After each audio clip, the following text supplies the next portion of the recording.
بسم اللہ الرحمن الرحیم۔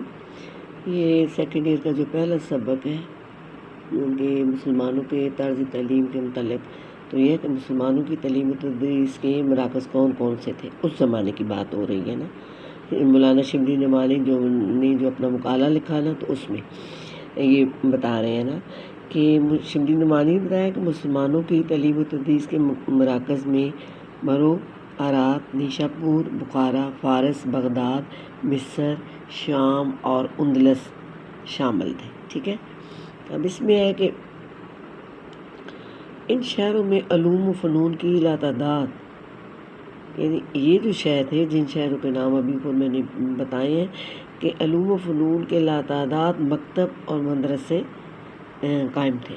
ٹھیک ہے، ان مدرسوں میں بڑے بڑے علماء درس و تدریس کا مطلب ہے تعلیم دینا، بچوں کو تعلیم دینا، علم سکھانا۔ تو بچوں کو جو ہے وہ بہت زیادہ طالب علم تھے ان کے، جن کو وہ دین اسلام کی یا باقی جو مضامین پڑھائے جاتے تھے ان کی تعلیم دیتے تھے۔ اس کے بعد تعلیم و تدریس کے ان مراکز میں ایک ایک استاد کے سامنے ہزاروں شاگرد موجود رہتے تھے اور بڑے ذوق و شوق سے پڑھنے پڑھانے کا سلسلہ جو جاری تھا۔ یعنی اس زمانے میں تعلیم کا جو ہے وہ کوئی جو پہلا دور ہے، اس میں تو کوئی درس و تدریس دینے والے مراکز نہیں تھے، کوئی مدرسے نہیں تھے، لیکن پھر بھی تعلیم بہت تھی۔ لیکن یہ جو بتا رہے ہیں کہ کون کون سے شہر تھے اور وہاں پر کون کون سی تعلیم دی جاتی تھی اور کون سے لوگ جو تھے وہ تعلیم حاصل کر رہے تھے، یعنی شاگرد بہت زیادہ تھے، ایک استاد کے ہزاروں شاگرد تھے۔ اب اگلے نمبر پہ ہمارے پاس سوال ہے کہ تعلیم کے لیے جداگانہ قانون کس نے بنایا تھا؟ یہ سلطنت عثمانیہ نے بنایا تھا نا۔ شبلی نعمانی نے اپنے مقالہ جو مسلمانوں کا طرز تحریر ہے اس میں بتایا ہے کہ شبلی نعمانی بتایا ہے کہ شروع میں تعلیم و تدریس مساجد، اجروں اور خانقاہوں میں ہوتی تھی۔ یعنی استاد جو ہے وہ کسی مسجد میں بیٹھ گیا، کسی اجرے میں بیٹھ گیا، کسی خانقاہ میں بیٹھ گیا اور اپنے شاگردوں کو تعلیم دینے لگ گیا۔ ٹھیک ہے، لیکن جیسے ہی باقاعدہ مدارس اور مکتب بنے تو نصاب بھی مقرر ہو گئے۔ یعنی پہلے نصاب کوئی نہیں تھا کہ کیا پڑھانا ہے، کیا بس جو چیزیں لوگ پڑھاتے تھے دین اسلام کے متعلق تو وہ ان کو بچوں کو شاگردوں کو پڑھا دیتے تھے۔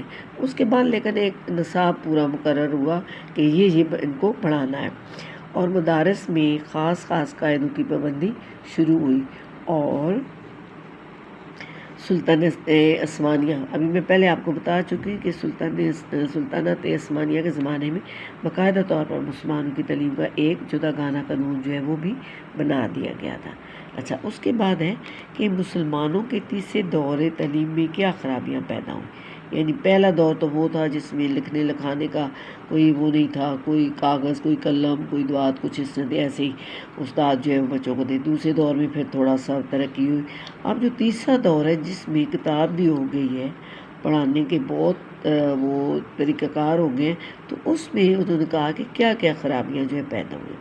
اب اپنے مقالے میں شبلی نعمانی جو ہے لکھا ہے مقالہ جو انہوں نے مسلمانوں کا قدیم طرز تعلیم، تو اس میں بتاتے ہیں کہ غیر ضروری علوم، یعنی وہ علوم جن کی کوئی ضرورت ہی نہیں ہے وہ پڑھانے لگے۔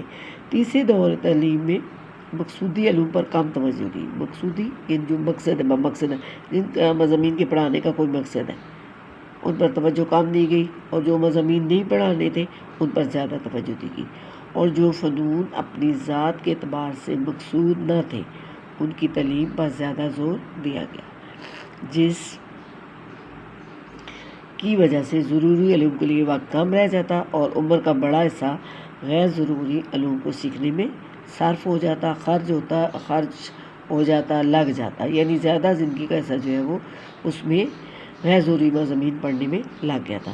اس کے بعد ہے تصنیف کی کثرت، یعنی کثرت زیادتی، یعنی بہت زیادہ جو ہے وہ کتابیں جو ہے وہ لکھی جانے لگیں، مارکیٹ میں آ گئی، دکانوں پہ آ گئی، بازاروں میں آ گئی۔ تیسرے دور تعلیم میں بہت کثرت سی کتابیں لکھی گئیں اور ان کو نصاب میں بھی شامل کر دیا گیا، جس کی وجہ سے طلباء کی استطاعت ان کی صلاحیت ان کی ذہنی صلاحیت جو ہے وہ متاثر ہوئی، یعنی وہ جو ہے کتنا پڑھ سکتے ہیں، ایک بچہ کتنی چیز کو پڑھ سکتا ہے۔ تو جب کتابوں کے ڈھیر آپ نصاب میں شامل کر دیں تو بچہ کبھی بھی وہ سب کو نہیں کر سکے گا، کیونکہ جو اہم چیزیں ہیں وہ بچوں کو پڑھانی، اور کتابیں کے جو موضوعات جو اس میں لکھے ہوتے ہیں وہ بھی بہت زیادہ ہوتے ہیں، جس کی وجہ سے طلبہ کی جو ذہنی استعداد ہے وہ متاثر ہوئی، صلاحیتیں متاثر ہوئی، اور وہ ذہنی طور پر یکسو نہ رہ سکے، یعنی ایک ہی کسی چیز پر جو نظر رکھ لینا، یکسوئی کا مطلب ہے یہ توجہ ایک طرف نہ ہو سکنا۔ تو یہ تھا۔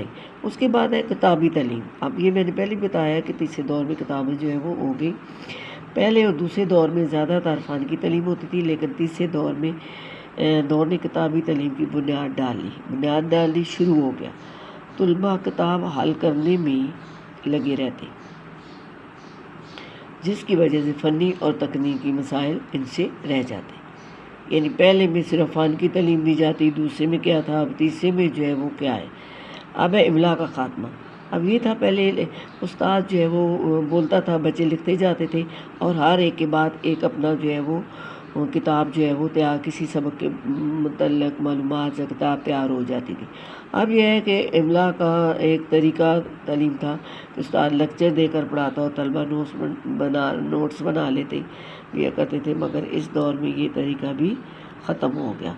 اب یہ دیکھیں، جب بچہ لکھتا تھا تو اس کا کیا ہوتا تھا، اس کی لکھائی رائٹنگ جو ہے وہ بہت اچھی ہو جاتی تھی، اور وہ لکھنے کی اس کی سپیڈ جو ہے وہ رفتار بڑھ جاتی تھی، اور جب وہ امتحان دیتا تھا تو اسے لکھنے میں کوئی مسئلہ نہیں ہوتا۔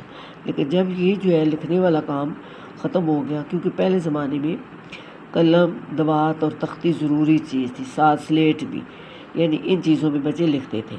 تو جب بچہ تختی پہ لکھے گا تو ہوگا، پھر اس کے بعد کہ کاغذ پہ لکھنے کا ہو گیا رواج، کے کاپیوں پہ کرتے، لیکن اب تو یہ بھی چیز نہیں ہے۔